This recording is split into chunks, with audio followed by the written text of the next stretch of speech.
เห็นคนแปลกๆหน้าแน่กับถ่ายรูปไว้ในเด้อหรือรถแปลกๆจังสิกับถ่ายรูปไว้เป็นหูเป็นตาซอยกันนั่นแหละหลายๆอย่างนะทีมันอยู่ในทีของเฮ้านั่นแหละถ่ายรูปไว้ต้องระมัดระวังซอยกันก็ขบวนการบ่อนทำลายพุทธศาสนาของเฮ้าเองมันมีมาแล้วเขาเห็นไปเรื่อยๆของเขาไม่ได้สนใจว่าจะผิดยังในเรื่องนั้นดอกเขาถือว่าพวกที่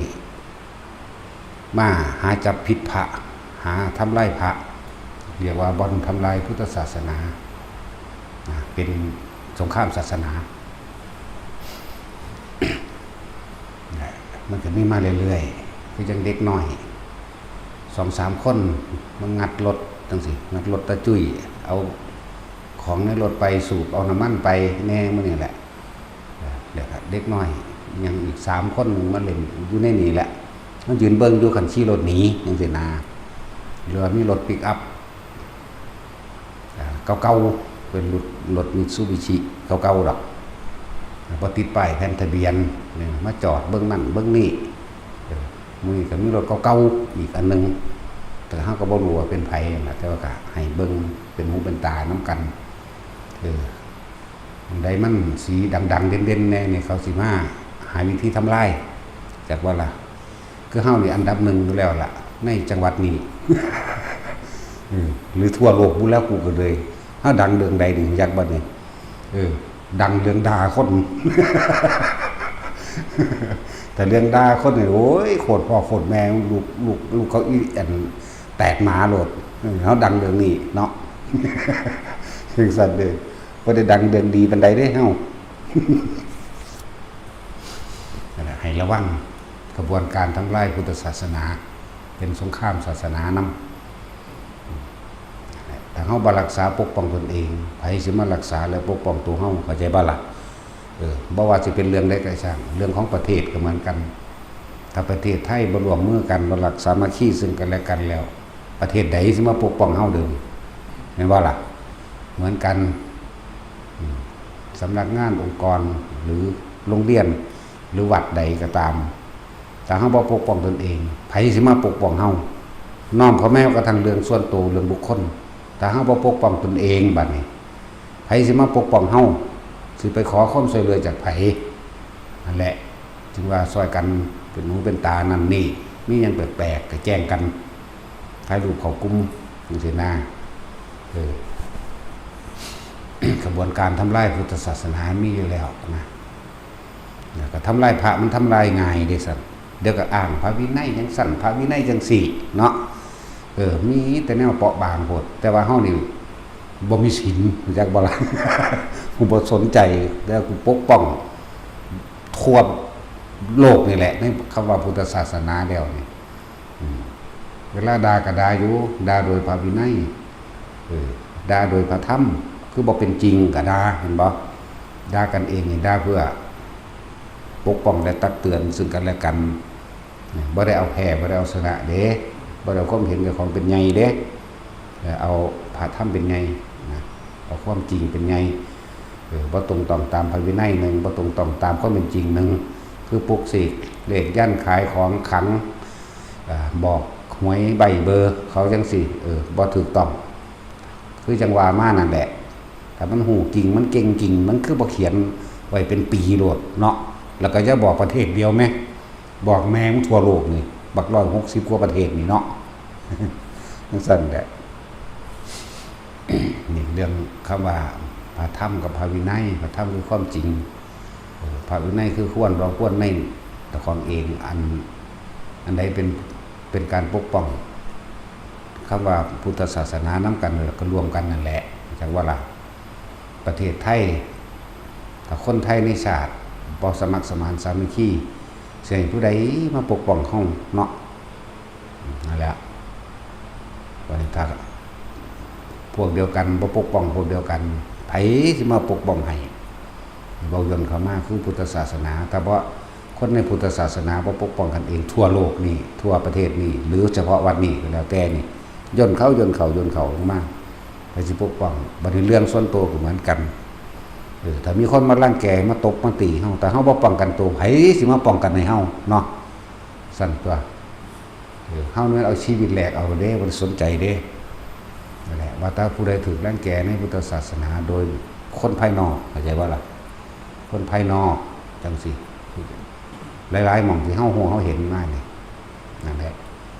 เป็นตะยกขบวนไปก็ยกไปโลดเนาะมีปืนมีระเบิดก็นำไปโลดมีสะออนแมงอย่างนั่นแหละนี่เว้าให้ฟังว่าอัตถิอัตโนนาโถคำสอนพระเจ้าเป็นจริงตลอดการทุกเมื่อถ้ามีบ่ตายนะเฮามาเกิดเองเฮาเป็นผู้นำของเจ้าของเองเด้เมื่อเฮานำตัวเองมาเกิดเฮาก็ต้องหยุดเกิดเองโดยตัวเฮาเองเหมือนกัน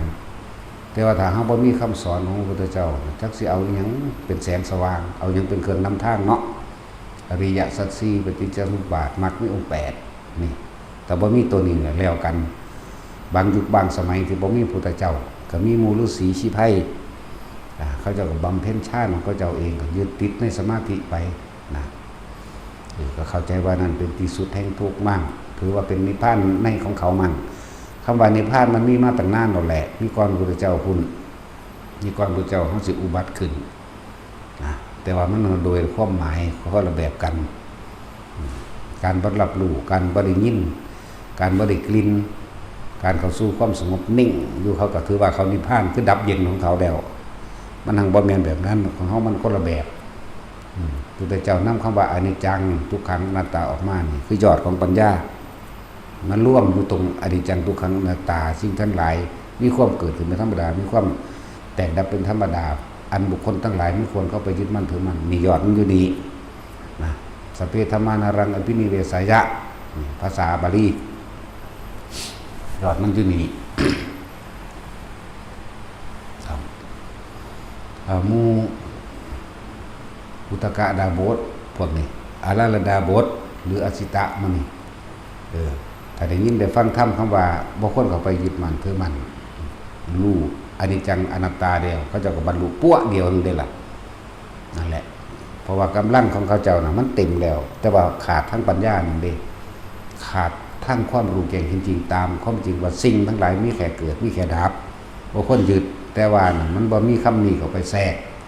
เลยบ่เห็นความเกิดดับเห็นแต่ความเที่ยงแท้ว่าสงบต้องเป็นแบบนี้เท่านั้นอย่างอื่นไม่จริง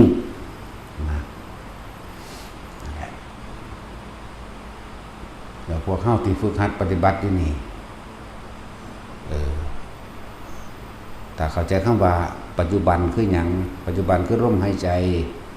ปัจจุบันคืออยู่ในความรู้สึกแห่งกายโดยบ่ต้องไปตั้งหวังว่าสงบหรือไม่สงบก็ช่างแล้วก็บ่ต้องไปตั้งความหวังว่าเฮาต้องบรรลุนั่นบรรลุนี่ดอกขอให้รู้ความรู้สึกตัวรู้สึกตัวรู้สึกตัวโดยลมรู้สึกตัวโดยความรู้สึกในกายมีอาการปิติต่างๆที่มันเกิดขึ้นขนลุกมั่งโยกมั่งปลื้มจิตน้ำตาไหลมั่งร่างกายสั่นทรายนิ่มๆมั่งดุจดังว่ากายลอยขึ้นมั่งให้รู้กับมันกายร่างกายนี่โพ่งขึ้นไข่ขึ้นหรือยืดขึ้นหรือลอยขึ้นสิก็ให้รู้กับมันโดยว่าต้องคิดนึกปรุงแต่งยังว่านั่นแหละกันแนะให้เบิดทุกอย่างทุกสื่อมันนั่นแหละแนะความรู้สึกว่านี่สื่อว่าจังสี่ความรู้สึกนี่สื่อว่าจังสี่บ่ได้เกิดขึ้นจากผีสางนางไม้เทวดาความรู้สึกนี่สื่อว่าคนลุกคนพองสุดย่อมก้าวชื่อว่าคุตกาปิติกนิกาปิติชื่อว่าปลื้มจิตอิ่มน้ำตาไหลแขนจุกอกก็ว่าไปแต่ว่าเป็นเองบ่ได้เกิดขึ้นจากการเสแสร้งบ่เกิดขึ้นจากการกระทำเองมันเป็นเองเมื่อจิตมันยอมรับมันผ่อนมันคลายส่วนว่าคนที่มีอาการปลื้มปิติน้ำตาไหลได้ฟังธรรมไปเรื่อยฟังธรรมไปเรื่อยไปเจอกับความจริงที่จิตมันเป็นเองมันยอมรับของมันเองมันอึกขึ้นมาโดดเด้ความรู้สึกนี่สะอึกสะอื้นขึ้นมาแล้วจุกคอจุกอกนี่แล้วก็น้ำตาไหลแล้วก็สิตัวเองก็สิลำพึงลำพันไปพร้อมเด้ลักษณะได้ฟังธรรมมันเข้าใจจิตก็เป็นเองพร้อมตะกี้เพิ่นไปอยู่ไสกูมันทุกข์มายากปานนี้แล้วกูมี ลาหุนแล้วกูมีแนวห่วงแล้วกูมีกูไปบ่ได้แล้วตะกี้เพิ่นไปอยู่ไสลำพึงลำพันกับเจ้าของเด้เห็นบ่ล่ะมันซั่นแล้วนี่เลยเอิ้นว่าโดยมันเริ่มเข้าใจดวงตาเห็นธรรมคือเห็นทางความจริงดวงตาเห็นธรรมคือเห็นทางแห่งความจริงแล้วก็เห็นความจริงในชีวิตเจ้าของเองเลอะสะอึกสะอื่นถือว่าเสียใจกับบ่แม่นดีใจกับบ่แม่นบอกบ่ถูกนะนี่คือเอิ้นว่านิกาปิติบัดนี้ในบุคคลที่ฝึกในอานาปานสตินี่แหละดูลมหายใจบางที่ร่างกายเฮาก็โยกซ้ายโยกขวาแบบนี้เนี่ยถ้าเฮาใส่ความรู้สึกอยู่มันก็โยกหน้าโยกหลังบางเดี๋ยวมันก็หมุนได้บัดนี้หมุนนิ่มๆซ่าๆก็มีนี่และลักษณะนี้เรียกว่าอาการปิติเรียกว่าภรณาปิติแล้วก็คำว่าอุปงคาปิติดูดังว่าเป็นกายนั้นลอยขึ้นคือจังเฮาลอยขึ้นแต่เห็นแต่เฮาตกใจจริงๆนะจริงๆมันบ่ได้เห็นดอกเฮาตกใจเองมันเป็นของมันเองพอท่านนี่ชินนี่ก็ชื่อว่าจังซี่ความรู้สึกนี่ชื่อว่าแบบนี้ชื่อว่าอุปงคาปิติดูดังว่ากายลอยขึ้นนะมันก็แม่นแค่ลอยมันบอกไม่อย่าเดียวเนาะมันก็อ้วนขึ้นก็มีเป็นไข่อึ้งลึงขึ้นได้เต็มห้องแล้วก็ทะลุขึ้นไปเลยสังกะสีขึ้นไปคือจังเฮาอยู่ระหว่างกลางอากาศแล้วมีก้อนฝาลอยอยู่ประมาณข้างก็มีบางที่ก็ตกใจวูบลงไปเพิ่นเอิ้นจิตตกภวังค์อีหยังงั้นน่ะภวังค์ที่จริงก็แปลว่าภพนั่นแหละจิตตกเข้าสู่ภพเดิมมืดตึ๊บพวกนี้แต่ส่วนมากมันบ่แส่อยู่ในความมืดเด้มันสิตกใจก่อนมันตื่นโผล่ขึ้นมาก่อนเรียกว่าจิตตกภวังค์มี3แบบภวังคจิตภวังคจรณะและภวังคุปปัจเจกภวังคจิตในขณะที่เคลื่อนภวังคจรณะนี่เคลื่อนไปส่วนมากตกใจก่อนส่วนภวังคุปปัจเจกดำมืดตึ๊บอยู่ในสู่ภพแต่อันคำว่าภพสู่ภพเดิมก็ภพกลางๆนั่นบ่ล่ะจังซั่นสื่อมันเดี๋ยวสิไปจากบอกไปได้หรอกเดี๋ยวก็เอาไปเถียงกันกับหนังสือเถียงกันกับได้ยินได้ฟังมาถีติจิตถีติธรรมภวังคจิตภวังคจรณะภวังคุปปัจเฉทเฮาเว้าได้โพดเฮาบ่เว้ามันบ่ล่ะมันสิเอาทรัพย์ไปเถียงกันพวกบ่ปฏิบัติพวกขาดคะแนนดนเดาเอาตามความเห็นของตนเดี๋ยวบ่อยากเว้านี่เว้าถึงอาการปิติให้ฟังซะก่อนแต่ปิติอีกอันนึงก็คือ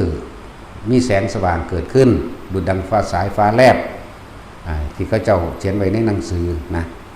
มันบ่แม่นแค่นั้นมันก็ร่วมถึง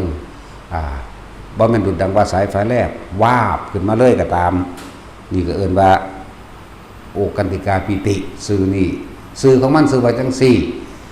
ในการเห็นนิมิตต่างๆคำว่าเห็นนิมิตโดยภาพเรื่องเล่าต่างๆนิมิตโดยกลิ่นนิมิตโดยเสียง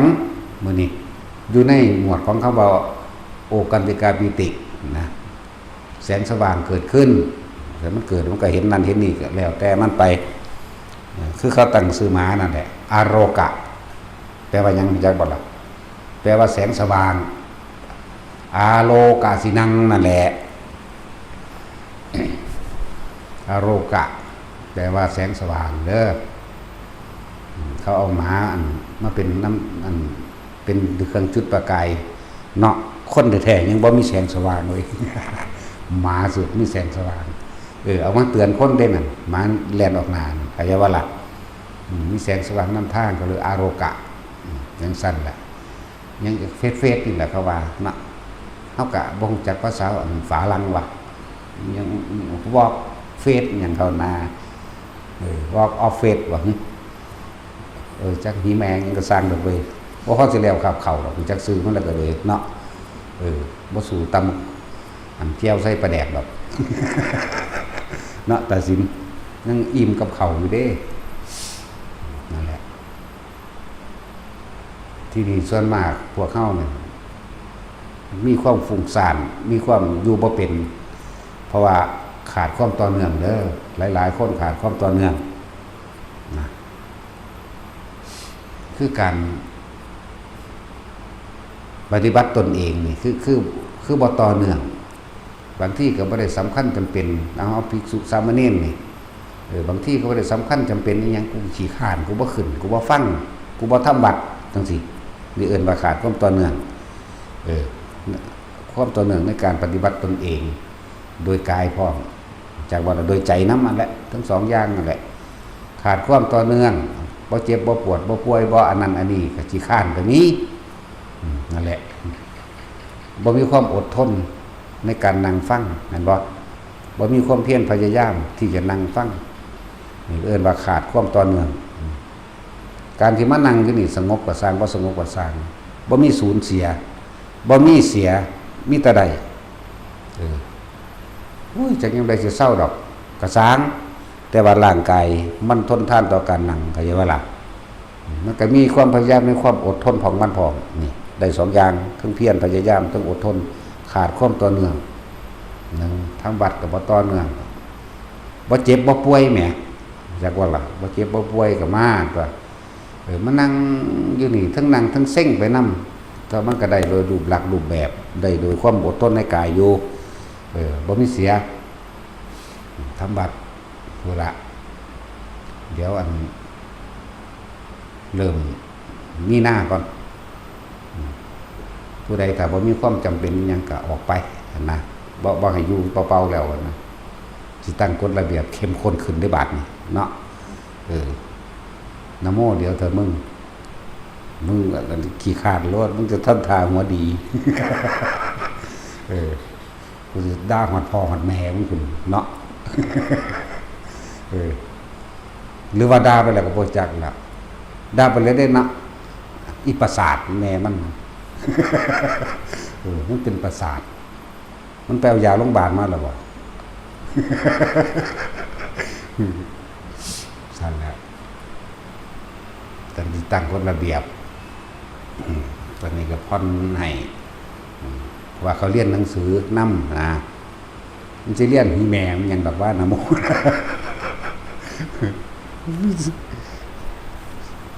ตัวดีไลน์บอกอันแม่งอดตอดปากมันนั่นแม่งอดตอดที่ศพบางไงโปรพวกขึ้นเพิ่นเอามือไปปัดก็ตอดมือมันก็ตกลงไว้แขนก็ตอดแขนได้สั่นแล้วมึง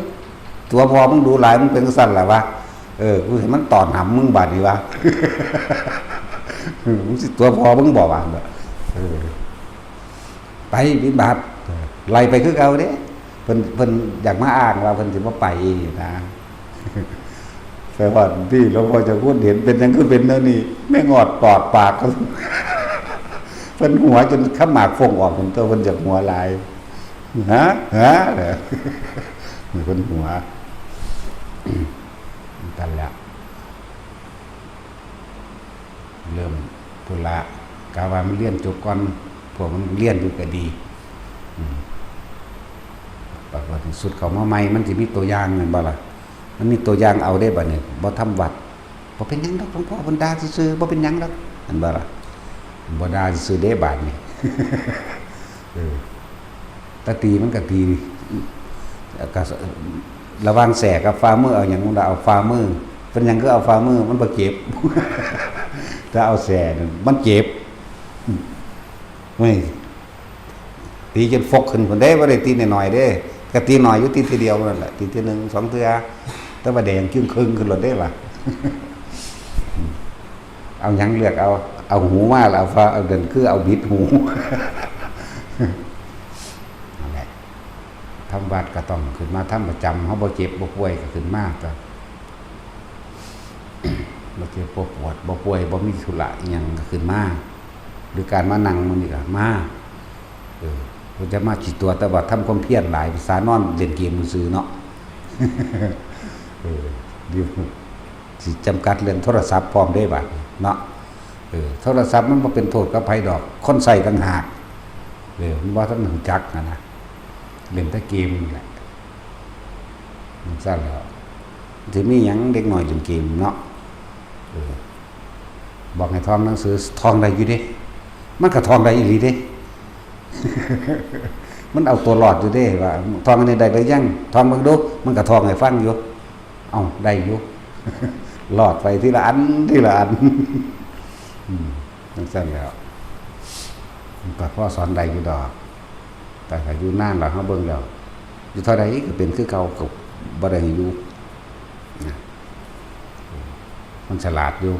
มันจักลบหลีกจักเอาตัวรอดอยู่ไปทองบทนี้มาตั้งแต่มันใดไว้แล้ว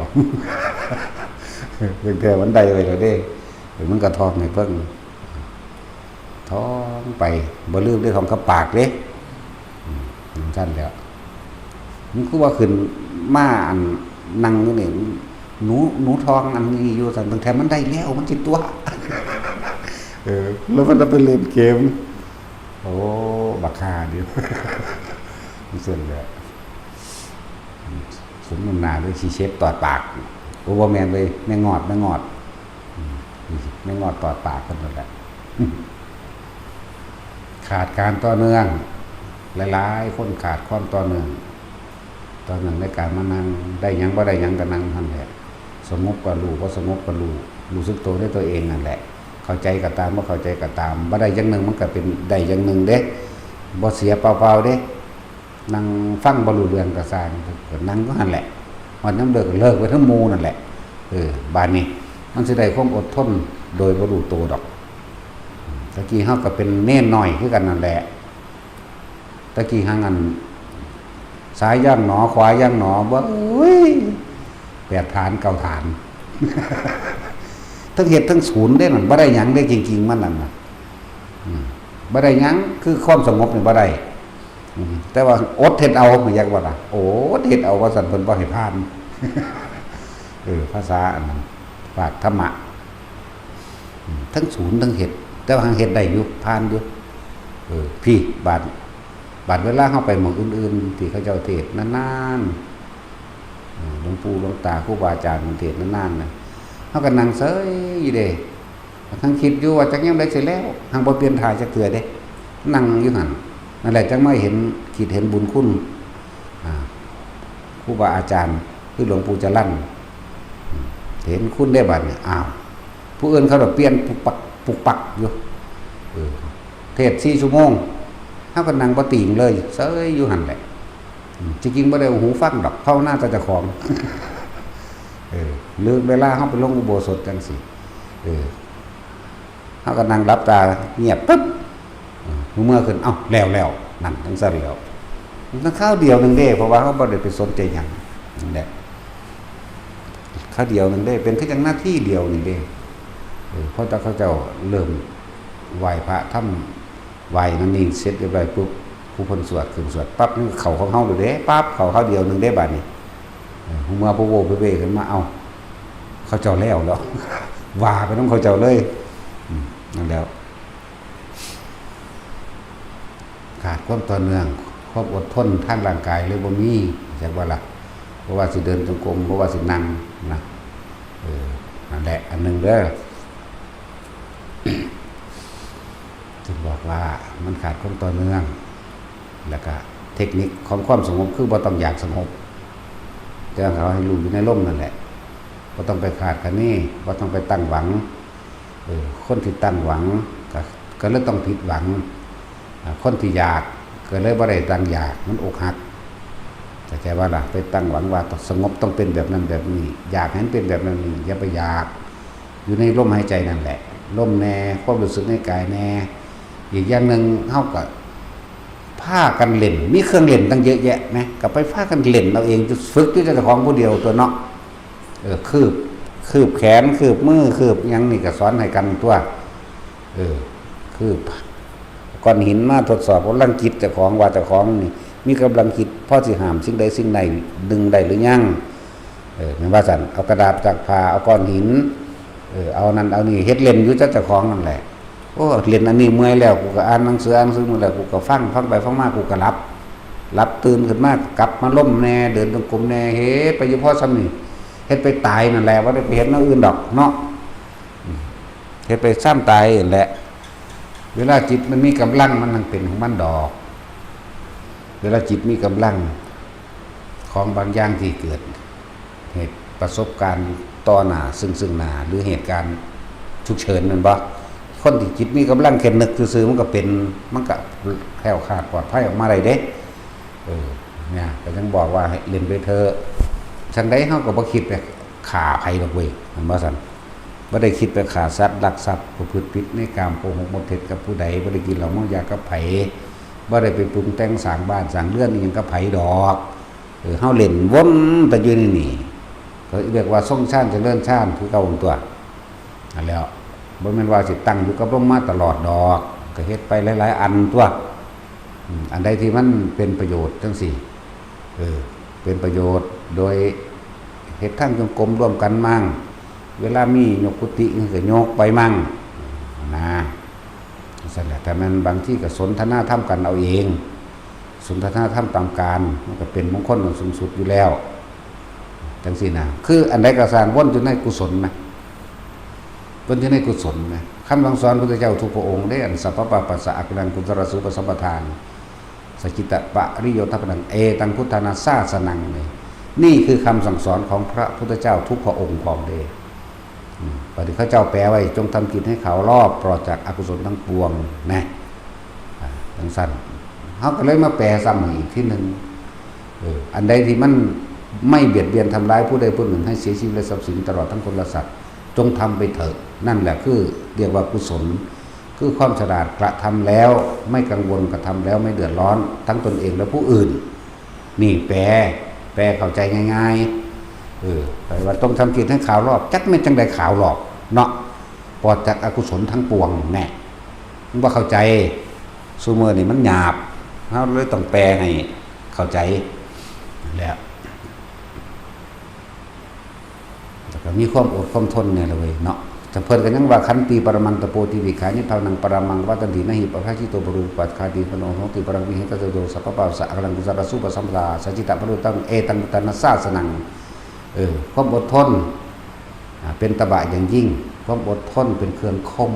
อารมณ์จากว่าล่ะเพื่อบ่ให้มันคิดฟุ้งซ่านไปทำลายไผนี่ก็เป็นเครื่องคมอีกอย่างหนึ่งเพื่อยังกุศลให้เกิดในจิตจากว่าล่ะสั้นละฟังท่านกับท่านบ่ท่านผมว่าท่านทำนั่นแหละเนาะไม่ว่าหาเครื่องเย็นเวลาเกิดเหตุการณ์ฉุกเฉินจากว่าที่พวกเข้าเล่นกันอยู่นั่นนะมันมีประโยชน์ต่อตัวเองวัดเด้บ่แม่นแค่แต่เฉพาะตัวเองเด้ประโยชน์ต่อผู้อื่นพร้อมเด้เมื่อจิตมันมีกำลังแบบนึกซื่อๆมันก็ไปนึกแบบเผลอๆมันก็ไปเด้อะไรจังว่าเฮามาคิดทบทวนเบิ่งของเก่าสมัยเป็นเด็กน้อยนิดหน่อยมื้อนั้นแหละไปยืนพระญาให้หลวงปู่เพิ่นเป็นผู้มุ่งหญ้าด้วยซั่นมันแดดร้อนเนาะเดือนมีนาแดดร้อนเฮายังนี่เพิ่นก็อยู่ทั้งเทิงครับเพิ่นว่าโอ้ยฝนตกคือสิดีเนาะล่ะซั่นเฮานึกถึงฝนซื่อๆฝนก็เสือกเทลงมาอีหลีแม่มันแปลกประหลาดบ่ล่ะมันบ่แม่นยามฝนเด้นั่นน่ะแต่ก็ตกก้อนเดียวคูรูนั่นแหละมันก็แปลกอยู่เด้โอ้สมันร้อนเว้ยเพิ่นว่าแต่ฝนตกคือสิดีเนาะล่ะเพิ่นว่าบัดนี้แค่เฮานึกไปซื่อๆดินึกว่าอยากให้ฝนตกมันก็ก้อนขี้ฟ้าก้อนเดียวคูรูมาบังแล้วก็ตกแม่แล้วก็แล่นลบฝนเจ้าของอย่างนี้ นี่มันแปลกประหลาดอยู่เด้ตอนเฮาบ่ได้คิดเรื่องว่าหยังนึกซื่อๆนึกถึงฝนเด้แต่ว่าบ่แม่นคิดอยากแต่มันนึกถึงเลยแม่ตัวฝนเลยแม่แปลกคือหยังนี่นั่นแหละสิ่งเหล่านี้ก็มันสามารถจิตเป็นกลางได้เบิดนั่นแหละคนต่อบ่ทรงฌานเป็นเอกคตาจิตเอกตาลมทำจิตเป็นหนึ่งคำว่าหนึ่งต้องอุเบกขาเท่านั้นเด้แต่สองก็มีโกรธก็มีเกลียดทันตัวนั่นบ่ล่ะมีพอใจก็ไม่พอใจอันนี้มันเป็นอุเบกขาเด้จิตเป็นหนึ่งนั่นแหละ แต่ว่าพวกเฮาเฮ็ดเล่นๆจิตเป็นหนึ่งเด้จิตตั้งมั่นอยู่เป็นด้วยอารมณ์อันที่เป็นหนึ่งอารมณ์นี่เรียกว่าอุเบกขาอารมณ์อุเบกขาตารมณ์เอกตาจิตเอกคตารมณ์เรียกว่าอุเบกขาตารมณ์นั่นแหละจิตจึงสิเป็นอยู่ในความรู้สึกที่เป็นเฉยๆยังมีอยู่อารมณ์แต่ว่าเป็นอารมณ์เฉยก็ตัวนี้แหละตัวสินำเข้าไปสู่สังขารุปเปกขญาณก็ดีก็ตัวนี้แหละตัวอุเบกขานี่แหละจังสิเข้าไปเห็นความคิดมันแล่นไปของมันเองเห็นความเกิดเห็นความดับเพราะว่าเฮาบ่มีคำว่าอุเบกขาซื่อๆบ่มีความรู้สึกเป็นอุเบกขาเวทนาเฮาเลยบ่ฮู้จักว่าทั้งหลายมันเกิดกับดับตะกี้เฮาแล่นกับมันเนาะ เหมือนกันกับเฮาถ้าเฮาลอยน้ำตามน้ำไหลนี่เฮาก็ศึกษาละวนอยู่กับน้ำไหลเฮาก็ศึกษาละวนอยู่กับการที่บืนตัวเองบ่ให้น้ำพัดบ่ล่ะหรือพัดไหลไปตามน้ำมีความสนุกสนานไหลไปตามน้ำแต่เฮาขึ้นไปสิทั้งต่อไม้ได้แล้วเฮาก็ยืนเบิ่งสิ่งที่น้ำไหลและสิ่งที่ไหลไปตามน้ำกิ่งไม้กลางไม้เฟื่องใบไม้ใบนั่นใบนี่หรืออย่างที่มันไหลไปตามเฮายืนเบิ่งตั้งๆนั่นแหละเฮาจึงจะเห็นความคิดที่มันไหลไปตะกี้เฮาไหลไปตามความคิดไหลไปกับความคิดเลยมีอารมณ์ความรู้สึกพอใจบ่พอใจบ่ล่ะแต่เฮาขึ้นฟังแล้วก็ยืนเบิ่งอ๋อเนี่ยนั่นแหละเพราะว่าเฮาบ่มีคำว่าว่างจิตเป็นกลางใดมันก็เลยไหลไปตามความคิดนั่นเองเนี่ยฟังดีๆเด้อขาดการต่อเนื่องในการทำวัดขาดการต่อเนื่องในการทำกิจวัตรต่างๆบ่ถ้าคนที่มีความเพียรจริงๆมันสิบ่ตัวเจ้าของดอกคือเน้นปลุกแต่ว่ามันเฮ็ดมันก็เฮ็ดอีหลีมันตัวบ่ได้เด้นั่นแหละถ้าผู้สิเป็นสินั่นมันก็เป็นของมันแบบนั้นแหละมันสิอดอาทิตย์นึงบอกหรือ2อาทิตย์วะ2อาทิตย์พุ่นเด้โอ้คือสิแน่นอนแต่ว่า แต่ว่ามันเฮ็ดได้เด้มันอดอยากว่าล่ะจิบตะน้ำบอกเริ่มต้นแรกเนี่ยมึงกินน้ำไปเบิดขวดนึงซะก่อนกินได้หลายมันปรับซะก่อนแล้วก็ไปเหี่ยวออกซะก่อนมึงจังเฮ็ดต่อจากนั้นให้จิบเอานิดหน่อยเด้น้ำขวดอันพวกเฮากินกันอยู่ซุมื้อนี่แหมมันพอลิตรบ่เดี๋ยวนี้เครื่องนึงตัวเครื่องลิตรเด้ให้ได้อาทิตย์นึง2อาทิตย์นั่นให้เบิดน้ำแค่2ขวดพอมันบ่ตายดอกแต่มันตายเฮา49มื้อเฮาก็ตายแต่โดนนั่นล่ะเนาะจังซั่นล่ะบอกอีหยังมันเฮ็ดได้เลยอยู่เวลามันมานั่งอยู่หั่นเฮ็ดแบบนี้ปุ๊บหลับตามันเฮ็ดปั๊บมื้อตาเฮ็ดก็ได้หลับตาก็ได้เฮ็ดนะตัวบ่ได้เด้นั่นแหละมันเฮ็ดได้เป็นคนมีความจริงใจต่อตัวเองเรียกว่ามีสัจจะกับตัวเองนั่นแหละแต่ว่ามันก็บ่ได้ตั้งไว้ว่าจังซั่นจังซี่แต่ว่ามันโกหกตัวเองไม่ได้สั่นมันก็เฮ็ดของมันไปเรื่องปลูกมันเก่งอยู่มันหูอยู่ขนาดย่านผีไล่มันขึ้นไปมันก็ทั้งไปทั้งย่านมันย่านผีบ่ย่านหรือย่านก็ไปแต่มึงไปมึงหนีที่มันไปที่มันย่านเฮาก็ผีอีกบัดมันก็ไปตัวมึงไปนั่งอยู่เมืองนี่ตอนนี้เวลานี่จักลงมานี่มึงไปกวาดอันนี้เวลานั่นคือเวลาลงมาถึงพอมานั่งอยู่นี่ต้องเห็นมึงมันก็จ่อใส่เด้จักบ่ล่ะมันจ่อใส่หมดเลยจ่อใส่เวลาหลวงพ่อสิออกไปนั่งอยู่ข้างนอกมันเลยบ่คิดพออีหยังมันเลยเป็นอารมณ์เดียวจักบ่ล่ะมันจ่อยังไปสิตี 3เนาะ มันเลยบ่คิดออกข้างนอกมันยากหลวงพ่ออะไรมันหนีจังซั่นแล้วสอนใดเฮาก็สอนถึงเวลาสอนถึงเวลาบังคับนำแน่เลยบ่ล่ะถ้าผู้บ่ได้เฮาก็บ่บอกถึงเวลาใดมันนั่งใดดอกเป็นจังหวะของไปของมันอยู่แนวมันนี่เราพากันไปฝึกไปเล่นเฮ็ดร่างกายสั้นร่างกายโยกเฮ็ดแขนสั้นนี่เฮ็ดไปเถอะคืบแขนคืบกระดูกศอกนี่มาหานิ้วกลางนี่ถ้าปกติแล้วมันสิคือพอดีกันแม่นบ่ล่ะบัดนี้ลองเบิ่งกำลังจิตเจ้าของเองเกิดจากการฝึกเกิดจากการสวดมนต์บ้างเกิดจากการหลายๆอย่างที่สังสมสิ่งที่เป็นกุศลแค่เฮาเอาก้อนหินมาวางปั๊บไว้นี่คือเบิ่งบัดนี้มันคือบ่ข้ามหลายๆอย่างที่กำลังค้นขึ้นมาแนวเฮาเคยเล่นนะแนวเคยเล่นค้นขึ้นมาเป็นเครื่องเล่นของเฮาเองนำมาเป็นเครื่องอยู่ของทุกผู้คนนั่นแหละว่าการปรับธาตุปรับโลกนั่นแหละฟอกธาตุพวกเจ้ารู้จักบ่ล่ะพวกเจ้าเฮ็ดเล่นไปเล่นมาแนวมันนั่นแหละมันฟอกธาตุฟอกขันธ์มันบ่ได้เอาไปซักได้ใช้ผงซักผ้าเด้เนาะซักย่องจังซี่มันบ่แม่นเด้คนละอย่างกันเด้นั่นแหละเบิ่งเฮ็ดคือมือบางที่ เกิดเหตุฉุกเฉินสมมุติว่ารถวืดมาคือสิมันสิส้นเล็กน้อยเฮาแค่โอ้ซื่อๆนี่มันก็หยุดจักบ่ล่ะมันสิหยุดหรือมันพลิกออกเลยรถอาจจะพลิกไปทางในก็ได้นี่แหละช่วงว่างจิตเป็นกลางลักษณะนี้แหละมันสิเป็นของมันเองดอกถ้าผู้ใดมีกำลังจิตแล้วเชื่อผู้เฮาเหลียวเห็นรถมอไซค์แหมมาไกลๆพุ่นเด็กน้อยก็เดินง้อมๆอยู่เฮาไปนึกโอ้ยชนซะนั่นมันปีนไปเลยก็มีนะหรือว่ามันหยุดนะไปเลยก็มีนี่คือประโยชน์อันนึงจักบ่ประโยชน์กับตัวเองมันก็มีอยู่แล้วเวลาเป็นสัญชาตญาณในการเอาตัวรอดของคนมันมีในโตจักบ่ล่ะแค่นึกปุ๊บซื่อๆมันก็เป็นของมันเองบัดนี้เฮาลองซอยผู้อื่นนั่นนะซอยเด้อบ่ได้เจตนาสิซอยซะด้วยซ้ำแต่ว่าเป็นห่วงอย่างคือว่ารถมอเตอร์ไซค์แล่นมาแหงมาไกลๆเฮาย่านไปซ่อนเล็กน้อยเฮานึกซื่อๆพวกนั้นปีนไปเลยก็มีแต่ว่าเฮาบ่ได้ตั้งใจทำลายเด้นั่นก็มีนะถ้าเป็นนึกตั้งใจสิทำลายเฮ็ดบ่ได้เด้มันบ่เป็นเอกคตาแม่นบ่มันบ่เป็นหนึ่งมันบ่อุเบกขาเด้แค่นึกไปซื่อๆมันจังเป็นนึกหลายอย่างคือเฮาเอากระดาษเอาผ้าเอาสิ่งนั้นสิ่งนี้ออกมาเฮาสามารถบางอย่างเฮาก็กั้นก็สิพูดตัวอย่างเหมือนพระหลายๆองค์ในสมัยพุทธกาลนั่นแหละ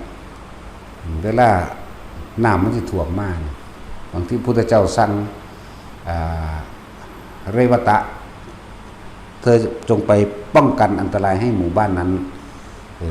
เขาเจ้าก็มีปัญญาอยู่แล้วเนาะมันเป็นนางคิดยากว่านั้นเด้ของคนมีชาติคนมีปัญญาอยู่แล้วไปฮอดเขาเจ้าก็ใส่กำลังคิดเขาเจ้าละกั้นน้ำบ่ให้มันไหลเข้าพาหมู่บ้านจักบ่กั้นให้มันไปทางในแค่นึกว่าน้ำจงไหลไปณทิศทางนั้นจังซี่นะบัดนี้พระองค์นึงก็บอกเธอจงไปป้องกันลมหรือไฟจงไปป้องกันอันตรายให้หมู่บ้านนั้นนี่สิองค์นี้ก็ไปคือกันเหตุไปคือกันนั่นแหละลักษณะเดียวกันเปลี่ยนทิศทางไฟก็คือเปลี่ยนทิศทางลมนั่นแหละนึกว่าจงพัดไปฝั่งโน้นเห็นนะนั่นแหละถ้ามันมีกำลังของมันแล้วก็เป็นเหมือนกับนกขุ่มใส่สัจจกิริยาเนาะที่จริงก็คือเพิ่นมีกำลังจิตแล้วเห็นว่านกขุ่มนะจากบ้านนี้ทิโลเกสีและคุณโนสัจจังโสเจยานุทยาเตนะสัจเจนะกาหามินั่นนะสัจจกริยมุตตังอวจิตาธรรมะพรังสิทธิโยคิเกสัจจะพระรมวัสสายะนั่นนะสัจจกริยมกาสังสติปะคาปัตนาสติปทาวัจนะมาตาปิตาจนิคันตาจเตวิทักติอุณาสหเจกริยมหาปัจจตุสิกีวเจสิสุกริสนิอุตคังปตวายทาสิกีสัจเจนเมสมุนติเอสามีสัจจะปรมิติเห็นบ่อุตคังแปลว่าหยังแปลว่านามจักว่าล่ะเพิ่นใส่สัจจะเพิ่นก็นึกลอยๆไปจักว่าล่ะปีกทั้งสองของข้าพระเจ้าก็มีอยู่มีเพิ่นใส่สัจจะความจริงของเพิ่นเองมารดาบิดาของข้าพเจ้าอยู่แต่บินออกไปหากินแล้วนะขึ้นชื่อว่าความตายข้าพเจ้าก็กลัวอยู่เนี่ยปีกทั้งสองก็มีอยู่ขาก็มีอยู่แต่ว่าย่างบ้านใดยืนขึ้นขาก็สั่นดึนๆอยู่จักว่าไฟเจ้าเอ๋ยเห็นบ่ล่ะขอท่านจงดับลงดุจดังว่าจุ่มลงในน้ำเถิดมันก็ดับผึบลงเลยเด้อล่ะก็เพิ่นก็คิดไปลอยๆนั่นแหละจักว่ามันก็ดับไฟนั่นดับลงดุจดังว่าท่อนไม้ท่อนฟืนจุ่มลงไปในน้ำจากบ่ล่ะจังซั่นแหละมันก็มีวิธีใส่ของมันในหั่นแหละแต่มันบ่มีหยังนึกมันก็โดยคนที่มีกำลังจิตอยู่แล้วมันนึกไปมันก็เป็นของมันแต่ว่าบ่เฮ็ดให้รวยเด้ จักว่าล่ะบ่เฮ็ดให้รวยแล้วก็บ่เอาไปทำลายไผใดถ้าทำลายเขามีเจตนาแม่นบ่จิตเป็นสองแล้วถ้ามีเกลียดเนาะถ้ามีไม่พอใจคือไปทำลายหรือไม่พอใจแน่มันก็ต้องมีพอใจกับไม่พอใจจะเป็นสองอย่างแล้วถ้าเป็นกลางๆเป็นอุเบกขามันจังสิได้และที่ให้ฝึกเล่นทั้งเบิดนี่พากันเอา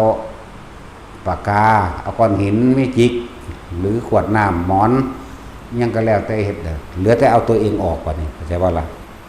พระเฮาใครแน่ได้มันมีจีวรมันบางๆนึงก็พันเจ้าของอุลุมเข้ารถเลยเว้ย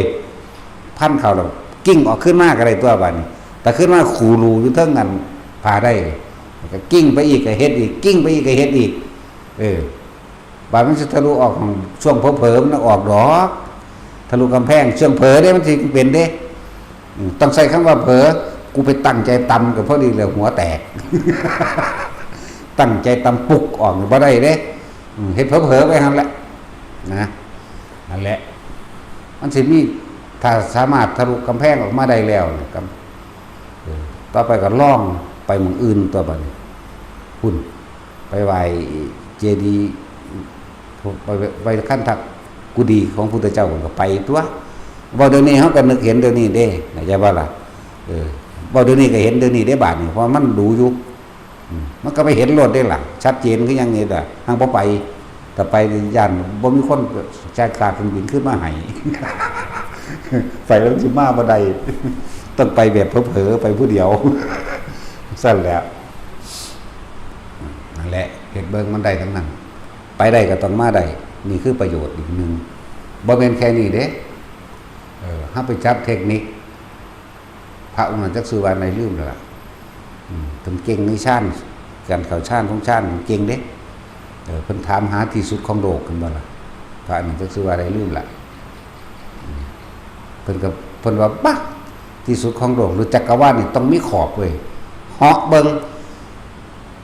การเหาะเบิ่งของเพิ่นมันเร็วเลยจักบ่ความคิดเฮาเร็วเท่าใดความเร็วของเท่านั้นแหละ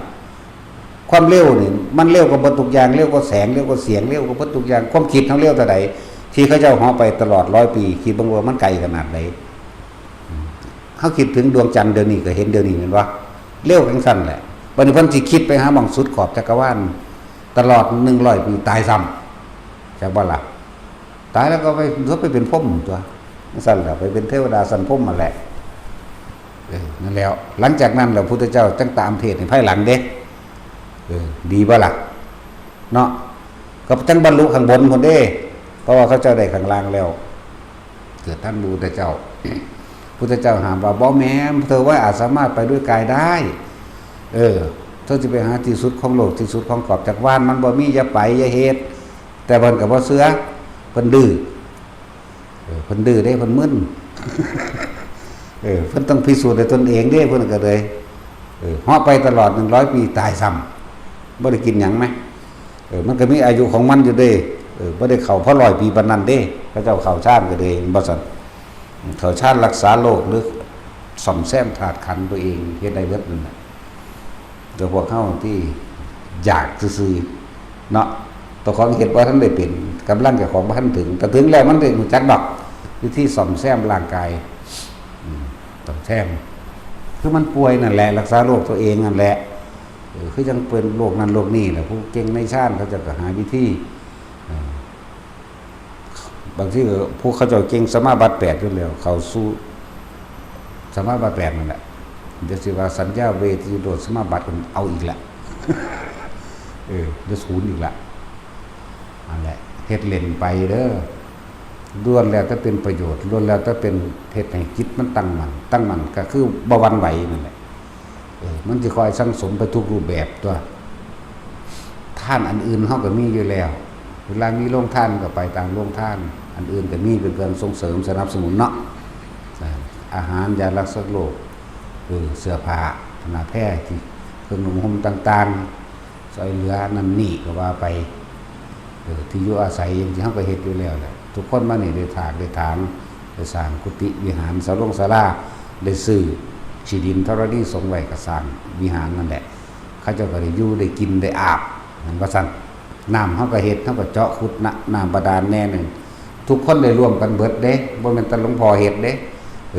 พวกเจ้าได้เป็นผู้เฮ็ดใช่ว่าล่ะ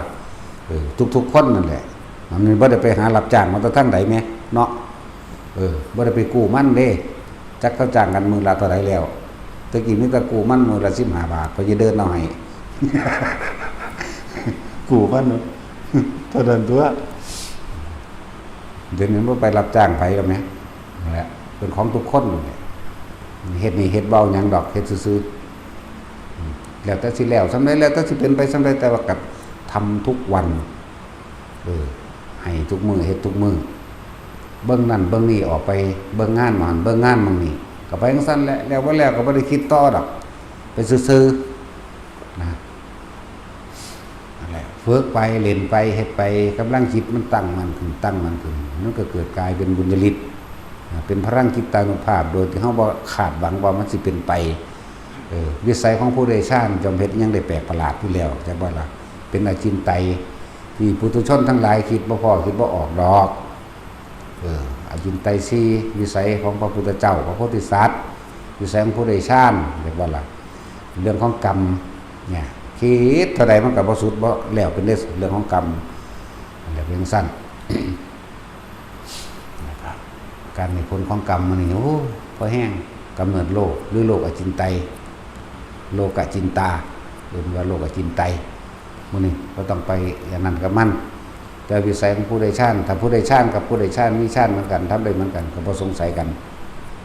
แล้วไปพระพุทธเจ้าก็ได้สอนอย่างไรอายุในชาติ1 2 3 4นี่เด้ล่ะเนาะเบิ่งโลดในโอวาทปาติโมกข์เป็นคำสั่งสอนพระพุทธเจ้าทุกพระองค์สำเร็จนั่นนะเห็นว่าหลักการสั้นแล้วขันติปรมังตะโปติวิขาเฮาก็ต้องมีความอดความทนอันเป็นตบะอย่างยิ่งเขาจะข่มจิตข่มใจในความเคยชินของคนเฮาคืออยากได้ดังใจนี่แหละว่าซั่นแต่มันบ่ได้ดังใจก็สูญตัวขันติปรมังตะโปติวิขานี่เป็นตบะอย่างยิ่งข่มเพื่อเกิดความเคยชินคือดับ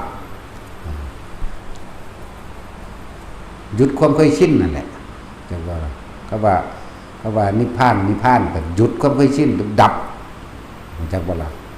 จังซั่นอันที่ปรมังตะโปติขานิพพานังนี่ปรมังวัฏันติจังซั่นจังมาสัพพะปะปัสสะอาการังกุศลสุปสัมปทาบานหนึ่งเพิ่นจังว่ายังละอวิตกังอวิจารังวิเวกชัมปิติสุขังปฐมังฌานังอุปสัมปชัญญะวิหรติเห็นบ่นี่เป็นผู้คงอยู่แล้วมีวิตกมีวิจารมีปิติสุขเอกตานี่อันเป็นวิหารธรรมเห็นละวิหารติวันนี้ก็ยังละวิตกาวิจารนังอุปสัมมาอาจารังสัพพสัทธนังจิตโสเอโกทิภาวะอวิตกังวิจารังวิเวกชัมปิติสุขังปฐมังฌานังอุปสัมปชัญญะวิหรติบัดนี้ละวิตกหายไปวิตกหายไปวิจารหายไปปีติสุขเอกคตาก็เป็นชั้นที่2อย่างเช่นน่ะบัดนี้เมื่อละปีติออกไปแล้วเหลือแต่สุขเอกคตาบัดนี้ก็เป็นชั้นที่3บัดจักเป็นสุขสัจจปะหานาทุกขสัจจปะหานาปุเพวโสมนัสโสมนัสสานังอทุกขุกมะจักเป็นชั้นที่4เข้าใจบ่ล่ะเพิ่นก็สอนอยู่แค่นี้นึงเลยล่ะกลับไปได้1 2 3 4 4 3 2 1กลับไปกลับมาเล่นไปเล่นมานั่นแหละเมื่อมันมีจิตมันตั้งมั่นชาติแปลว่าเพ่งอยู่ในอารมณ์ที่เป็นหนึ่งอยู่แล้วหนึ่งแล้วก็เกิดเป็นสมาธิมีจิตตั้งมั่นมันตั้งมั่นดีแล้วมันก็หูเห็นสิ่งทั้งหลายล้วนแต่เกิดขึ้นไปล้วนแต่เกิดขึ้นแล้วก็ดับไปเหมือนกับเฮามีจิตตั้งมั่นคือเฮาขึ้นไปยืนอยู่ตะฟังที่น้ำไหลนั่นแหละเดี๋ยวเฮาขึ้นต่อไม้ยืนเบิ่งน้ำไหลเดี๋ยวเบิ่งทางซ้ายหรือเบิ่งทางขวาเดี๋ยวก็เห็นกิ่งไม้นั่นไหลไปตามน้ำเดี๋ยวก็เห็นเกือบแตะขาดดาวเทียมไหลไปตามไม้ตามน้ำเดี๋ยวก็เห็นใบไม้นั่นใบนั้นอันนั้นนี่เห็นไปนั่นแหละเห็นผ่านตาสั้นแหละมันก็ไหลไปเลื่อนไปเห็นความคิดเจ้าของมันใช่บ่ล่ะนั่นแหละตะกี้เขาบ่ได้เห็นความคิดเจ้าของเพราะว่าเขาบ่เคยหยุดเบิ่งมันมีแต่ทำตามมันเลยก็เกิดอารมณ์พอใจมันบ่พอใจมันนะก็ต้องอาศัยตัวนี้อาศัยความเป็นอุเบกขาแต่เฮาวางจิตเป็นกลางตั้งมันไว้ดีแล้วเฮาสิเห็นบัดนี้สังขารุปเปกขาญาณสังขารุนี่ก็หมายถึงว่าความคิดปรุงแต่งทั้งหลายความคิดที่ประกอบขึ้นเรื่องนั้นเรื่องนี้นั่นแหละปรุงแต่งเรื่องนั้นประกอบเรื่องนี้คิดเรื่องนั้นเปกขามาจากคำว่าอุเบกขาเห็นความคิดทั้งหลายที่ปรุงแต่งต่างๆสารพัดเรื่องไปเรื่องนั้นญาณะแปลว่ารู้ทันได้บ่นี่ญาณะแปลว่ารู้หรือรู้ทันฮู้ทันความคิดแล้วเพราะว่าหยังเฮามีเครื่องอยู่เฮาอยู่นี่นั่นแหละเฮาอยู่ตรงกลางระหว่างหน้าผากกลางคิ้วมั่งหัวมั่งหน้าอกมั่งก็แล้วแต่นั่นแหละเปิดความคิดมันก็คิดไปของมันบ่ล่ะเพราะว่าเฮาขึ้นฟังแล้วเฮามีจุดยืนของเฮาแล้วเฮาเลยบ่หวั่นไหวกับสิ่งที่คิดฝึกเอาเลยเว้ยตอนแรกมันก็บ่ทันรู้จักหยังมันมีแต่อยากได้กับอยากได้เนาะฝึกไปหน่วยความเพียรพยายามจนถึงที่สุดแล้วมันเบิดความเพียรเหมือนกับว่ามันได้มาเอง ผมตะกี้เขาตั้งใจเขาไปตั้งหวังเขาไปตั้งเจตนาอยากได้แบบนี้แบบนี้แบบนี้ แต่ว่าถ้าเขารู้สึกว่ามาเอาตัณหาละตัณหาจากว่าเอาตัณหาละเอียดไปละตัณหาหยาบเอามานะไปละมานะเอาทิฏฐิไปละทิฏฐิเอาความอยากแต่ว่าไปละความอยากพ้นทุกข์ใช่บ่ล่ะไม่ได้บางทีก็ไม่เอาตัณหาละตัณหาเอาทิฏฐิละทิฏฐิเอาความเห็นมีความเห็นตรงแล้วเอาเพิ่นกับคนกูกับคนเป็นยังกูจะเฮ็ดบ่ได้จังบ่ล่ะเอากันหั่นแหละเฮ็ดไปเฮ็ดมาเฮ็ดไปแบบถึงที่สุดมันปล่อยว่างเองดอกจังบ่ล่ะมันปล่อยเองบ่จะได้ดอกมันสิก็มีเด้นั่นแหละมันปล่อยอย่างนึงก็คือเรื่องของพระอานนท์โอ้ยเดินจงกรมอยู่เป็นอาทิตย์มันเอายังโสเป็นโสตายได้เพิ่นก็ดีโสเป็นโสตายยางตีนแตกเบิดนั่นแหละ7 มื้อบ่ผักบ่พันเด้โอ้ยเฮ็ดจังได๋นั่นไปคาดตั้งหวังไว้ว่ากูต้องบรรลุอรหันต์ให้ได้พระพุทธเจ้าได้ทำนายกูไว้แล้วกูต้องเป็นอรหันต์ในมื้อนั้นเมื่อทำการสังฆายนามันบ่ล่ะเมื่อทำการสังฆายนาร้อยเรียงพอไตรปิฎกร้อยเรียงคำสอนไปฆ่าตัวนั้นแหละไปฆ่าว่าพระพุทธเจ้าได้ทำนายกูไว้แล้วเห็นว่านี่ว่ากูสิบรรลุมื้อนี้กูต้องเฮ็ดอยู่หั่นแหละว่าได้ย่างไปนำน้อยใจไปนำเด้เห็นบ่ล่ะน้อยใจไปนำเด้สงสัยบ่แม่นดอกมั้งเพิ่นสิทำนายผิดหรือมั้งบ่เห็นว่าสิได้หยังเลยได้จึงถามแต่ละคนว่าพระอรหันต์เป็นจังได๋เดี๋ยวนี้เป็นจังได๋ร้อยองค์ลงอยู่บ่มันบ่ซั่นพวกเขาคืออยากนะเมื่อว่างความอยากเมื่อลดความอยากลดความเพียรด้วยความอยากในความเพียรมันเบิดมันเปลี่ยนดอกนะจนถึงสุดท้ายน้อยใจเป็นน้อยใจได้โอ้สงสัยพระพุทธเจ้าสิเว้าผิดแล้วละมั้งนะได้บ่ได้ก็สร้างดอกมันล่าที่บัดนี้เนาะมันล่าเห็นความเพียรมันถอยเองบัดนี้มันล่าจังได๋ก็สร้างทั้งเบิดที่พระพุทธเจ้าเทศเอาไว้ทั้งเบิดเฮาจำได้เบิดก็แล้วกันขาดเฮาบ่ได้ก็แล้วกันน่ะเกิดมีความทิฏฐิมั่นใจว่าเจ้าของจำได้เบิดนะเอ้ากะสร้างแต่คนกูพักจังน้อยก็น่าซั่นคำว่ากะสร้างแหมจักว่าได้บ่ได้กะสร้างแล้วเว้ยเป็นหยังบ่เป็นหยังกะสร้างแล้วเว้ยพักจักน้อยก่อนนั่นทิ่มแล้วเห็นว่าทิ่มความเพียรก็เลยปัวเลยบัดนี้ถ้าเพิ่นกำลังสิโยขึ้นเตียงได้ท่าเพิ่นจักว่าราคาเพิ่นจะเขายกขึ้นกำลังสินอนเอาหัวบ่ทันถึงหมอนซ้ำบรรลุก็ตื่นทั้งตัวบาดนี่ตื่นรู้เบิกบานพุ่นเอาตัวเองไปทะลุขึ้นอยู่ท่ามกลางอาสนะที่เขาเจ้าจัดไว้ให้นี่เป็นการยืนยันความเป็นอรหันต์ของเพิ่นนำนะแล้วจังซั่นแล้วพวกเขาก็ฝึกไปเถอะอันใดสอนให้เฮ็ดไปโลดก็บ่ตายหรอกแต่เฮ็ดไปตายนั่นแหละแม่นบ่ตายตอนนี้ก็เฮ็ดไปตายนั่นแหละตายอยู่ในชาติมันสิตายก็ตายตัวเนาะบ่แม่นไปตายนอนอยู่นอกชาติตายเด้ มันเป็นตัดสินเด้ตัดสินเป็นนอนตายในนอกชาติบ่ ตายอยู่ในชาติจังหน่อยเฮาก็ทุกคนได้ยินได้ฟังเอาไว้แล้วจิตมันจะจำของมันเองอยู่แล้วดอกจากบ่เฮาได้เปรียบด้วยเฮาได้ฟังธรรมอยู่ตลอดจิตก็มันนั่งจดจำของมันเองนะ สุตตมัญญปัญญาแม่นบ่บรรลุตอนนี้แต่ว่าเฮามีทุนจักบ่ได้ทุนคือธรรมที่ฟังไว้ตายแล้วเสือกไปเกิดอยู่สันพรหม1ใครควรพิจารณาตัวเองเพราะว่าตัวเองจำมาได้แล้วบรรลุก็ได้2สนทนาธรรมต้องการเทวดากับเทวดาเขาคุยกันได้คุยกันแล้วก็บรรลุได้นี่2 3ภิกษุผู้ทรงฤทธิ์ไปแสดงธรรมอยากว่าผู้ทรงฤทธิ์ไปแสดงกับบรรลุได้จากว่าล่ะจังซั่นที่บางที่ก็คืบคลานขึ้นไปข้างหน้าด้วยตนเองก็ได้นั่นแหละโอ้บ่ฮอดปานนั้นดอกอันนี้เว้าเรื่องแต่ละข้อให้ฟังซื่อ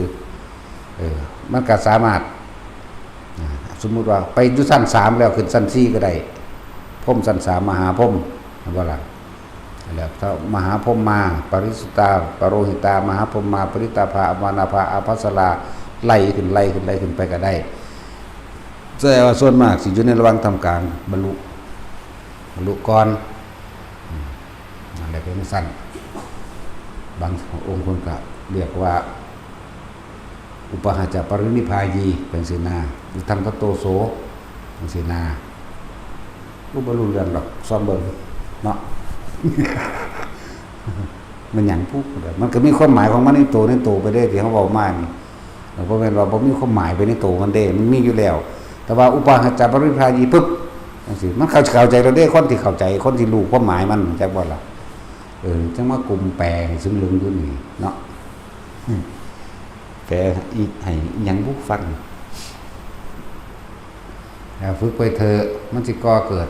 เป็นการร่วมสังสมกำลังอันเป็นกุศลเองเฮ็ดกระดาษกว่าหาเฮ็ดป้าเรียนไปบัดมื้อใดมันบ่ออกก็สิสูญได้บัดนี้เนาะ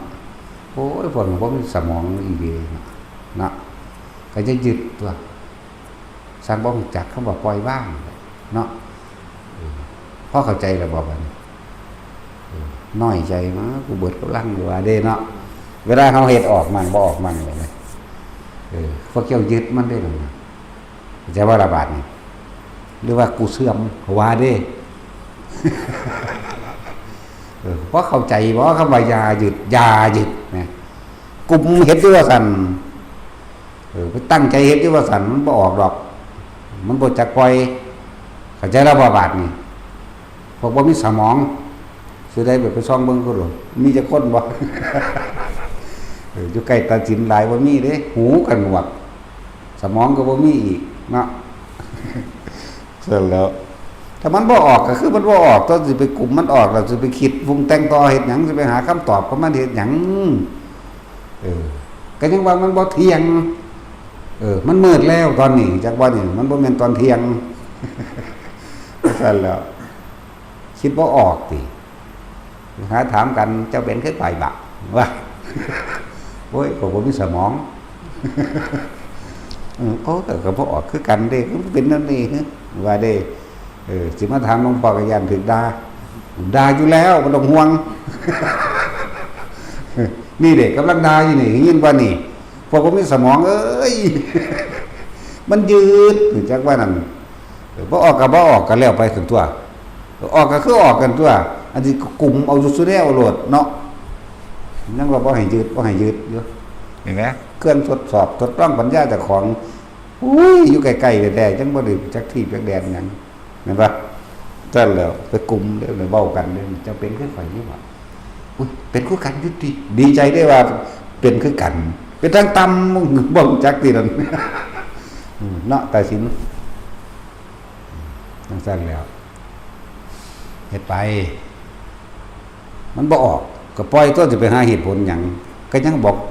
แล้วว่าอย่าไปหาเหตุผลธรรมะนี่มันอยู่นอกเหตุมันอยู่นอกเหตุเหนือผลไปเลยแต่หาเหตุมีผลก็นั่นแล้ววิตกกังวลว่าหรือว่ากูเป็นจังซั่นจังซี่ไปได้บาดกูเฮ็ดผิดหยังบ่นอได้บาดหาได้บาดนี่เฮ้ยผิดตัวผิดบ่มีสมอง แปลว่าซั่นแล้วเฮ็ดแนวนึงก็เล่นแนวนึงไปเลยตัวแนวเล่นหลายก็ดอกแหมเนาะซ้ำนี่ก็เอาปัญญังหน้าคือพอถึงแล้วบางที่ก็ล่องนึกเล่นๆไปหรือเผลอนึกก็ใจว่าโอ้ยจะบอกวางใดเว้ยก้อนหินมันว่างคอรออยู่เผลอนึกให้มันตูดไปมันตูดไปถ้ามันตูดไปดีใจได้แบบเอามาบอกอ่างกัน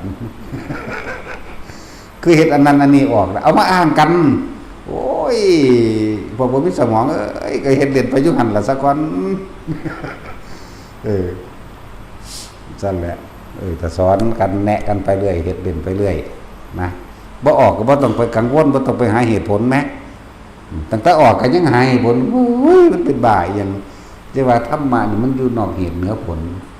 ละเหตุผลก็เกิดว่าได้เหตุคือการคิดหามันบ่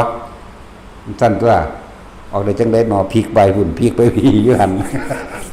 เฮ้ยนั่นแหละคือมีประโยชน์หลายอันก็ดีการทำร่างกายให้สั้นสะเทือนสิการทำแขนให้สั้นมันรักษาโรคมันปรับธาตุฟอกธาตุว่ากันของมันก็ฟอกไปเฮ็ดไปนะบางที่หลายๆอย่างเวลา มันมาตึงๆตันๆอยู่ระหว่างกลางหน้าผากก็ให้แย้มปากสูดลมหายใจเข้าลึกๆยาวๆตัวมันสิผ่อนมันสิกระจายออกเส้นเลือดหยังหละในสมองเส้นเลือดฝอยเลือดหยังหรือเกี่ยวกับเซลล์ในสมองหยังละมันพวกเซลล์เมมเบรนจากบ่ได้นี่ ตั้งสั่นกับพวกนิวเคลียสต่างๆมันสิกระจายผ่อนคลายของมันเองให้แย้มปากเล็กน้อยสูดลมหายใจเข้ามันสิวื้อขึ้นบางทีมันก็คลุ้มบัดตีนบัดหัวเฮานั่นแหละนั่นแหละก็ปล่อยไปเฮ็ดมื้อละเล็กละน้อยอันเนื้ออันตัวนี้มื้อละนัก2-3เทื่อ2-3ลมหายใจน่ะนะสูดลมทางปากแย้มปากเล็กน้อยนี่เฮ็ดไปเล่นไปแต่ละอันแต่ละอย่างตัวหรือบางที่ก็พากันนั่งสวดมนต์คนละบทเด้อหันหน้าใส่กันนั่นน่ะจักว่าล่ะผู้นึงนะโมตัสสะภะคะวะโตอีกผู้นึงว่าพุทธังสรณังคัจฉามิเบิ่งเรื่องสิเว้าไปนำกันพร้อมเอา1 2 3แล้วกันนะโมตัสสะภะคะวะโตพุทธังสรณังคัจฉามิธัมมังสรณังคัจฉามิพุทธังกับพุทธังผู้นึงกันนะโมตัสสะเด้อเบิ่งเด้อเบิ่งดูผู้ใดสิตั้งมั่นกว่ากันก็จังว่าทดสอบนี่คือจังบอกยามมาเช้านั่นแหละยามมาเช้าเพิ่นอรหังสัมมานี่เฮาจบไป3บทล่ะแค่ว่าล่ะพวกนี้ยังมานามัตถุพุทธานังนามัตถุติยาอยู่เฮาไป3บทประเด็นนั่นน่ะอันนั้นซึ่งเหลืองอยู่นั่นสวดมนต์เด้นั่นแยกบ่ล่ะสั่งแต่พวกหาแล้วมันมาเกาะกลุ่มอยู่นั่นหาวอยู่ว่าซั่นอันนั้นซื่อๆอันอย่างอื่นบ่เป็นหยังเด้นี่เทศนี่ก็บ่หาวเด้ถ้าส่งเข้ามาปุ๊บแล้วหาวอยู่ว่าซั่นโลดมันก็ซั่นแล้วหาก็หาแล้วปล่อยเดี๋ยวตนเขาเนาะมันสั่นตัวหั่งมันก็เศร้าใส่ทั้งหลังศอกใส่ก็มีเด้หั่งก็โดยเฉพาะเวลาอุทิศบุญเด้อถ้าตั้งใจมาสิผ้าอุทิศบุญเป็นรถเศร้าอยู่ด้านหลังนั่นแหละศอกใส่หน้าผากทั้งมืออยู่แต่ว่าใส่ซุมือล่ะว่าเรื่องสั้นแหละเวลาเทคนิคอย่างหนึ่งเวลาอุทิศบุญเป็นนั่นคือบอกว่าจับจุดนั้นลงไปจากบาลานั่นแหละเวลาที่จิตมันเป็นหนึ่งมันเป็นอุเบกขาเวลาอุทิศบุญตัวนี้ก็จื้อเอาในไปอย่างเฮาอุทิศส่วนผลทานบุญกุศลกรรมดีให้กับคนนั้นคนนี้มันสิเจาะจงหรือเป็นกลางก็แล้วแต่นั่นแหละเป็นสิ่งที่เฮาในขณะนั้นมันบ่มีความอยากมันบ่มีความอยากนะสิอธิษฐานอะไรก็อยากสำเร็จอยู่หั่นน่ะแต่ว่าบ่อยากให้เป็นหยังดอกคือแต่ว่าอธิษฐานตั้งใจสิส่งบุญให้ผู้นั้นผู้นี้เวลาอาการปิติเกิดนี่นั่นแหละเป็นเวลาที่เฮาส่งบุญได้ถึงได้ดีจักว่าล่ะอุทิศบุญผลทานบุญกุศลกรรมดีนะก็คือเป็นได้ปิตินั่นแหละปิติเกิดที่มันเป็นกลางได้มันยังเกิดได้เห็นบ่ล่ะแล้วทุกคนเฮ็ดไปเล่นไปนั่นแหละ บ่ต้องไปอธิษฐานขอหยังหรอกแต่พ่อแม่ครูอาจารย์เพิ่นก็บอกอยู่มึงตั้งมันก็ได้อีหลีเด้สั่นว่าเด้อแต่ว่าพวกนี้มันจักรวยมันเป็นบาปเป็นน้ำรวยเด้เนาะ เรื่องสั่นเด้เฮาบ่นิยมจะไปขอของต่ำก็เป็นทาสมันแหมเนาะผู้ใดว่าผู้ใดเป็นเจ้าของเงินหลายมันแม่นเจ้าบ่ได้เป็นเจ้าของมันจะเป็นทาสมันรอเวลารับโทษเด้เนาะใส่มันไปบัดเกิดได้อันนึงขึ้นเจ้าของเงินเบิดรอเวลารับโทษเห็นบ่ล่ะเพราะว่าไปยึดว่าเงินเบิดเนาะหรือบางอย่างที่ใส่ไปในทางบ่ถูกบ่ต้องบ่ควรบ่เป็นธรรมจังซี่ก็เป็นทาสตัวบาปนี่เห็นบ่ล่ะอย่าคิดว่าเจ้าของเป็นเจ้าของสิ่งนั้นสิ่งนี้เด้แต่ร่างกายเจ้าของแท้ๆเฮายังเข้าใจว่าเฮาเป็นเจ้าของมันบ่ได้เป็นเด้เฮาเป็นทาสมันเด้รอเวลารับโทษเดี๋ยวก็หิวเดี๋ยวก็ร้อนเดี๋ยวก็หนาวนั่นล่ะโทษปัจจุบันเดี๋ยวก็ปวดแขนปวดหัวปวดท้องร้อนหนาวนั่นนี่บางทียังไปเตะต่อไม้ขาตีนบาดซ้ำโทษบ่ล่ะนั่นน่ะโทษร่างกายก็ดีบ่แม่นแค่นั้นที่จิตไปตายเป็นข้างหน้าก็เสือกไปรับโทษให้อีกธรรมดาบอกนั่นแหละอย่าเข้าใจว่าเจ้าของเป็นเจ้าของสิ่งนั้นเจ้าของบ้านเจ้าของร่างกายเจ้าของรถเจ้าของเงินเจ้าของทองมีแต่เป็นทาสมันวัดนี่แหละเนาะแม่นว่าล่ะเราเวลารับโทษแหละ คิดเอาเองตัวแต่คะแนนไปของไผของมันน่ะเลยแนวมื้อนี่แหมแต่เฮา คิดถึงรถจอดที่มหันบางนี้พวกออกรถมาใหม่ๆในเบิ้งมันดักกันห่วงกันเลยเนาะจอดบางไดก็บ่ดีใจรถกูย่านเขาขับมาส้นมาหะมาขูดสีย่านเด็กน้อยมาขีดมานั่นนี่เด้นั่นละทากนั่นละโทษนั่นบ่ล่ะเดี๋ยวจังสั้นล่ะเสียงท้องไว้เนื้อบางไดก็บ่ดีใจนั่นละโทษนั่นน่ะนั่นแหละเป็นห่วงโอ้ยเห็นของกูตัวน้อยบักหานังสบายเลยจังสั้นล่ะแต่เฮาตั้งจิตเป็นกลางไว้ทั้งบ่ได้เป็นธาตุทั้งบ่ได้เป็นโทษอยู่กับลมหายใจนึงอยู่กับอุณหภูมิอยู่กับความรู้สึกบนหัวมั่งเนี่ยตั้งให้มันตั้งมันเขามันมันอยู่ของมันโดยอัตโนมัติดอกมันอยู่ของมันดอกยังเพิ่นว่าอานาปานสติสัญญาอานาปานสัญญาสติมันตั้งมันของมันเองเป็นของมันเองเฮาเว้าง่ายเป็นอัตโนมัติฝึกไปก่อนที่สิรับมันรับไปในลมหายใจในซ่านนั้นในปิตินั่นพร้อมกับการฟังธรรมโดยยิ่งดีตื่นขึ้นปั๊บก็รีบกลับขึ้นมาสร้างตัวนี้สักก่อนสร้างอุณหภูมิขึ้นไม่มีหรือลมหายใจสักก่อนก่อนที่จะหลับกับก่อนที่จะลุกเด้อถ้าพวกอย่างนึงพวกหลายๆอย่างที่มีอาชีพขาปูขาปลาหรือหาลองล้ำทำเพลงกินเหล้ามังยาอยู่กับสร้างก็คอยฝึกไปเองตั้งใจตั้งจิตในการเจตนาในการรักษาศีลห้าตั้งจิตเจตนาขอขึ้นเราเองนั่นแหละข้าพเจ้าขอตั้งจิตเจตนาการในการรักษาศีลห้านับตั้งแต่วันนี้เป็นต้นไปเนี่ยหนึ่งข้าพเจ้าจะไม่ฆ่าสัตว์ไม่ลักทรัพย์ไม่พูดโกหกไม่ผิดประพฤติผิดในการไม่โกหกไม่พูดใดพูดถึงเสียชีวิตและทรัพย์สินมาดื่มสุราและไม้ตั้งแต่บัดนี้เป็นต้นไปจนกว่าข้าพเจ้าจะตื่นนอนแล้วขอเลิกขอพร้อมเลิกพร้อมแล้วก็นอนไปฟังทำไปพร้อมยิ่งดีจากบ่หลักนั่นแหละยังสั้นเฮ็ดไปเรื่อยๆตัวบ่แม่นสิกระซากมาโอ้ยแต่เขาสวดไปฟังธรรมเขาค้นว่าเขาวัดข่อยยังปล่อยว่างบ่ทันใดแต่ปล่อยว่างได้มันก็ตายตอนต้นเป็นอรหันต์แล้วแม่ตายมื้อนั้นแล้วเนาะเขายังยากอยู่ก็แย่งมันมาแน่จะมีแต่ยากกับยากหลายแย่งกองกิเลสมาแน่แย่งความยากออกมาแน่มาที่แรกก็ฝืดๆอยู่เป็นธรรมดาแล้วนะมายากๆมาชิ้นเข่ารู้สึกว่าบ่มาบ่ได้กันตัวบัดจิตมันได้พักผ่อนมันได้รับความสงบมันได้รับความผ่อนคลายจากการได้ยินได้ฟังแล้วมันเข้าใจมันว่าสั่นมันเข้าใจชีวิตเจ้าของเองนะมันเข้าผู้อื่นดอกเมื่อรู้ตนเองแล้วก็รู้ผู้อื่นได้ด้วยนั่นแหละเห็นบ่ล่ะหลายอย่างดอกที่นำมาบอกมาเฮ็ดแผ่นดินสะเทือนแต่ก็เพราะเกิดจากกายสะเทือนลองนึกเล่นๆอยู่อีกวงนึงก็ได้ที่แรกก็เฮ็ดอยู่ในกุฏเจ้าของมันครึ่งๆต้องเบิ่งกันเลยเนาะเวลาเฮาไปเฮ็ดผีหลอกคนเฮาก็ไปเฮ็ดครึ่งๆใส่อัน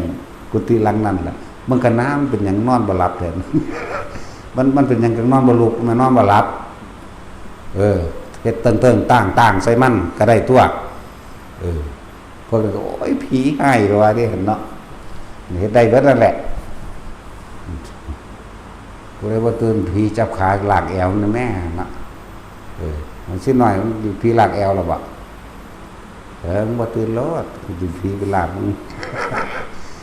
มันบ่มีผมหยุมหนังหัวมันโลดดึงหนังหัวมันตูดมานี่เนาะลองเบิ่งกันว่าให้มันต่อเนื่องกันนั่นล่ะเว้ยเนาะเอาสมาทาน